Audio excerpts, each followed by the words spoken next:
एक खामोश गहरी रात, श्रीनगर के जंगलात में ड्रोन्स की सरसराहट सुनाई देती है। कमांडोज पहाड़ियों से उतरते हैं और एक खुफिया ऑपरेशन शुरू होता है। नाम है ऑपरेशन महादेव। सवाल ये है, ये महादेव कौन है? क्या ये सिर्फ एक फौजी ऑपरेशन है या धर्म की ज़बान में दिया गया कोई पैगाम? क्या कश्मीर की सरजमीन पर अब लड़ाई सिर्फ बंदूकों की नहीं, नज़रियात की भी है? आखिर क्यों भारतीय फौज ने इस कार्रवाई को हिंदू देवता शिव के साथ जोड़ा? क्या ये सिर्फ दहशतगर्दों के खिलाफ जंग है या कश्मीर की सियासत का रुख ही बदल रहा है? आइए जानते हैं ऑपरेशन महादेव की असल कहानी, जहां पहाड़, मजहब और सियासत तीनों एक साथ टकरा रहे हैं। रीथिंक विद उमर जावेद में तमाम दोस्तों को वेलकम। आप में से ऐसे दोस्त जिन्होंने अभी तक rethink with Umar Javed subscribe नहीं किया, हमारी रिक्वेस्ट है kindly rethink with Umar Javed subscribe करें। कश्मीर के इलाके में श्रीनगर के पास, ये जो मैप में आप गौर से देखिए अगर, तो इसमें 28 जुलाई को जो हरवान, अगर श्रीनगर से डाचीग्राम नेशनल पार्क की तरफ जाया जाए तो हरवान फॉरेस्ट आते हैं। ये जो आपको रेड में नज़र आ रहे हैं, ये हरवान के जंगलात हैं। यहाँ पर एक इंडिया की स्टेट, इंडिया की फ़ौज के मुताबिक ऑपरेशन लॉन्च किया गया, जिसे ऑपरेशन महादेव का नाम दिया गया। ये जो रेंज है, यानी श्रीनगर से अगर डाचीग्राम जाएं और फिर रास्ते में ये हरवान फॉरेस्ट हैं, ये असल में माउंटेन रेंज है, ज़बरवान माउंटेन रेंज कहलाती है। और इसमें जो पीक की चोटी है, उसे, इस चोटी को नाम ही महादेव का दिया गया। अब सवाल ये कि इस ऑपरेशन को महादेव का नाम क्यों दिया गया? महादेव, अगर हम बिल्कुल इसका डिक्शनरी की मीनिंग की बात करेंगे तो ये यानी महा, ग्रेट, देव गॉड, यानी एक ग्रेट गॉड। ये असल में महादेव लॉर्ड शिवा का दूसरा नाम है। लॉर्ड शिवा जो है वो हिंदू मिथोलॉजी के मुताबिक ईवल को डिस्ट्रक्ट करते हैं, यानी बुराई को, और एक इंसाफ लाने के लिए डिस्ट्रक्शन करते हैं, तबाही करते हैं ईवल के खिलाफ, ताकि एक तरह का जस्टिस कायम किया जाए। ये लॉर्ड शिवा है। जिस तरह दूसरी तरफ लॉर्ड विष्णु है। लॉर्ड विष्णु चीज़ों को बनाते हैं, क्रिएट करते हैं, चीज़ों के अंदर जो बनावट होती है, क्रिएटिविटी होती है, वो लॉर्ड विष्णु हिंदू मिथोलॉजी के मुताबिक। और जो लॉर्ड शिव हैं, इनके मुताबिक जो ईवल को डिस्ट्रक्ट करना होता है। तो महादेव असल में लॉर्ड शिव का ही एक और नाम है, एक दूसरा नाम है। लॉर्ड शिव को यानी महादेव भी कहा जाता है। तो एक तो बड़ी वजह ये कि इस ऑपरेशन के ज़रिए बीजेपी की गवर्नमेंट ने, मोदी गवर्नमेंट ने ये एक साबित करने की कोशिश की कि ये लॉर्ड शिव जो है वो ईवल के खिलाफ, यानी टेररिज्म के खिलाफ जो है वो इस तरह लड़ा है, टेररिज्म को तबाह करना चाह रहा है। और फिर यहाँ जो हिल है, जिस रेंज का हमने बताया आपको, जो श्रीनगर से अगर डाचीग्राम नेशनल पार्क की तरफ जाएं तो रास्ते में जो जंगलात हैं, इनके साथ जो हिल्स का, पहाड़ियों का सिलसिला है, इसमें सबसे जो ऊंची चोटी है, इसको महादेव हिल कहा जाता है। ये नाम सदियों पुराना है, महादेव हिल। और इस महादेव का नाम देने के साथ एक तो ये कि खुद जो कश्मीर वैली है उसके अंदर बीजेपी पैगाम देने की कोशिश करे, जो वहाँ की हिंदू मिनॉरिटी है, कि बीजेपी एक हिंदू टर्मिनोलॉजी का इस्तेमाल कर रही है दहशतगर्दों के खिलाफ ऑपरेशन के लिए।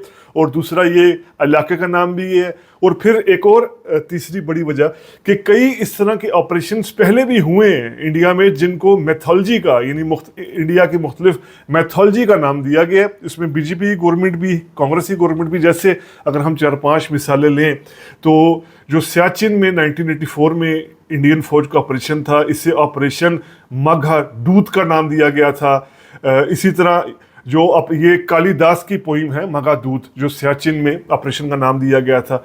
इसी तरह 1995 में जो इंडियन कश्मीर है, यहाँ पर एक बड़ा ऑपरेशन किया गया था, जिसे ऑपरेशन शीशनाग का नाम दिया गया था। ये विष्णु के जो कॉस्मिक सरपेंट, यानी विष्णु से इंस्पायरेशन लेकर।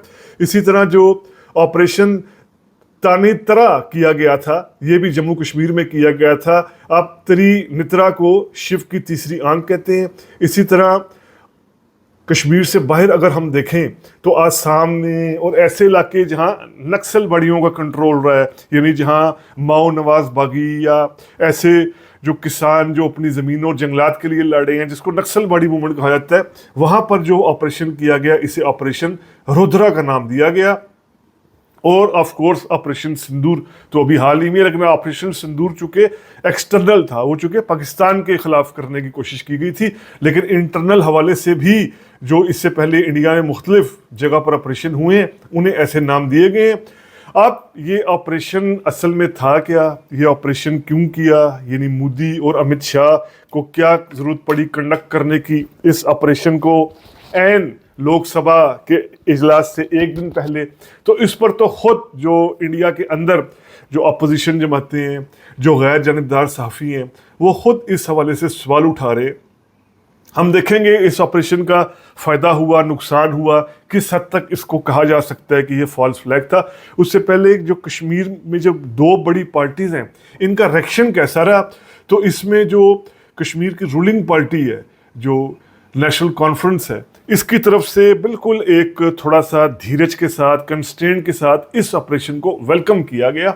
फारूक अब्दुल्ला ने और उनके बेटे उमर अब्दुल्ला, जो कश्मीर के चीफ मिनिस्टर हैं, जिनके पास ताकत तो नहीं है क्योंकि कश्मीर एक स्टेट नहीं है, यूनियन टेरिटरी है, लेकिन फिर भी नाम के चीफ मिनिस्टर जो हैं नेशनल कॉन्फ्रेंस पार्टी के, इनकी तरफ से हमायत की गई ऑपरेशन की, ऑपरेशन महादेव की, कि ठीक है, अगर दहशतगर्दों के खिलाफ कार्रवाई होनी है तो फिर हम हमायत करते हैं। दूसरी जो पार्टी है पीडीपी, महबूबा मुफ्ती की जो पार्टी है, इसने इस ऑपरेशन की पर क्रिटिसाइज किया, कंडेम किया। अब इसमें दोनों की अपनी पॉलिटिक्स है, चूंकि नेशनल कॉन्फ्रेंस को, उमर अब्दुल्ला को अपनी चीफ मिनिस्टरशिप बचानी है, और प्लस ये कि वो वादी के अंदर, कश्मीर के अंदर जो मॉडरेट उसका वोटर है, जो सिक्योरिटी की सूरत हाल पर भी इस लाइन को टो करता है, जो उमर अब्दुल्ला और फारूक अब्दुल्ला की लाइन है, वो तो इसके साथ है। दूसरी तरफ जो पीपल्स डेमोक्रेटिक पार्टी है, इसकी मजबूरी ये है कि इसके साथ जो थोड़ी बहुत हमायत है वो कश्मीर के जो एलिटेड यूथ है, जो बेरोजगार यूथ है, उसकी है। इसलिए पीडीपी को इस यूथ को मुतमईन रखने के लिए इस ऑपरेशन की मजम्मत करनी पड़ी। और कुछ थोड़ी सी कश्मीर के अंदर अर्बन और रूरल डिवाइड भी है, जैसे जो कश्मीर के शहरी इलाके हैं, उनके अंदर आबादी चाहती है कि दहशतगर्दों के खिलाफ इस तरह के ऑपरेशन होने चाहिए, मजीद तेज़ होने चाहिए, जबकि जो दही इलाके हैं कश्मीर के, जो पहाड़ों पर बस रहे लोग हैं, वो ऐसे ऑपरेशन, उनकी अक्सरियत ऐसे ऑपरेशन की मजम्मत करती है। इस ऑपरेशन को महादेव का नाम देने से ज़ाहिर बात है एक कम्युनल पोलराइजेशन भी हुई, यानी एक तरह का ये मजहबी सहारा लिया गया, क्योंकि कश्मीर की जो अक्सरती आबादी है वाज़ेह तौर पर मुस्लिम है। अब यहाँ पर दो जाते जाते सवालों के जवाब, एक, क्या ये ऑपरेशन जनवन था, जिस तरह कहा जा रहा है कि इसमें जी वो सुलेमान शाह, हाशिम मूसा नाम के दहशतगर्द मारे गए, जिनमें से दो का ताल्लुक पाकिस्तान से ही बताया जाता है। ये पाकिस्तान की तरह इंडिया में भी जो भी फौरी ऑपरेशंस होते हैं, उनका जो कई तरह के फैक्ट्स होते हैं, हकायक होते हैं, वो कुछ अरसे बाद ही सामने आते हैं। तो अभी दोनों तरफ से ये कहना कि ये फॉल्स फ्लैग था, ये गलत था, ये झूठ था, ये सच था, ये कहना अभी कबल वक्त होगा। जहाँ तक इस ऑपरेशन को महादेव का नाम देने का ताल्लुक है, तो उसमें बीजेपी ने अपनी कॉन्स्टिट्यूंसी को, कश्मीर में हिंदू कॉन्स्टिट्यूंसी को खुश करने की कोशिश की, कश्मीर और बाकी मुकामात पर। लेकिन ये बात काबिल तहसीन इसलिए नहीं है, इस यानी ऑपरेशन के नाम को रिलीजियस टर्मिनोलॉजी देना इसलिए काबिल सत्ताईश नहीं है कि कश्मीर को पहले ही इस रिलीजन का नाम इस्तेमाल करके, जिहाद का नाम इस्तेमाल करके कश्मीर की तहरीक को पहले ही बहुत नुकसान हुआ है। 50, 60, 70s तक अगर हम देखें तो कश्मीर के अंदर जो जारी तहरीक थी वो कौम परस्ती की तहरीक थी, कश्मीरियत की तहरीक थी। लेकिन 80s में, 90s में जब उस वक्त पाकिस्तान की तरफ से भी सपोर्ट का सिलसिला शुरू हुआ 1987 में, उसके बाद हम ये देखते हैं कि कश्मीर के अंदर उसी जो नेशनलिस्ट एक कश्मीरियत था, उस पर हावी आ गया कि जिहाद करेंगे, जिहाद के स्लोगन्स उभरने शुरू हो गए। फिर जो कुछ वहाँ पंडित के साथ हुआ, रिलीजन का नाम लिया जाने लगा, वहाँ की जो पार्टीज़ मिलिटेंट एक्टिविटीज़ कर रही थी, यानी उन्होंने कहा अपने तनाज़र में कि उनकी अपनी डेफिनेशन के मुताबिक कि ये जिहाद है। उस तरह फिर कश्मीर में ये हुआ, और कश्मीर की जो कश्मीरियत थी, नेशनलिज्म का स्पिरिट था, उसको समझे जाने लगा जैसे ये भी कोई जिहादी तहरीक चल रही है। यानी एक लिहाज से कश्मीर की तहरीक जो कश्मीरियत पर मबनी थी वो वीक हुई, वो पीछे चली गई। इसे दुनिया में टेररिज्म की तहरीक से देखा जाने लगा। अब बीजेपी जो है, चूंकि हर मामले में उसी तरह की कम्युनल पॉलिटिक्स करती है, जिस तरह पाकिस्तान में भी कई जमातें कम्युनल पॉलिटिक्स करती हैं, यानी पॉलिटिक्स के लिए मजहब का सहारा लेती हैं, तो बीजेपी ने भी अब यही इसको महादेव का नाम दिया ताकि सिर्फ अपने लॉर्ड शिव का नाम लिया जाए कि लॉर्ड शिव आ गए और उन्होंने ये ईवल को डिस्ट्रक्ट कर दिया, तबाह कर दिया, टेररिज्म को तबाह कर दिया।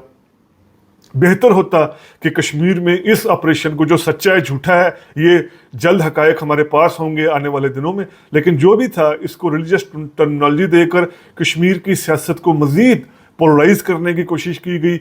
इस ऑपरेशन से कश्मीर के अंदर जो एक हिंदू मुस्लिम यूनिटी नज़र आ रही थी, ख़ास तौर पर पहलगाम हमले के बाद जिस तरीके से वहाँ मुसलमान भी बाहर आए थे मजम्मत करने के, किस तरीके से यहाँ हिंदुओं को मारा गया है, यूनिटी नज़र आई थी, वो यूनिटी डैमेज हो सकती है बीजेपी की पॉलिटिक्स की तरफ से। बीजेपी ने पॉलिटिक्स की तो ये ऑपरेशन महादेव क्या था, ऑपरेशन महादेव, इस ऑपरेशन को महादेव का नाम क्यों दिया गया, इसके असरात क्या पड़ेंगे, इस पर हमने आपके सामने रीथिंक विद उमर जावेद के प्लेटफॉर्म के जरिए वीलॉग पेश किया। उम्मीद करते हैं आपको हमारी ये कोशिश पसंद आई होगी। अगर आपको ये वीलॉग पसंद आया है तो काइंडली सब्सक्राइब कीजिए रीथिंक विद उमर जावेद। शुक्रिया।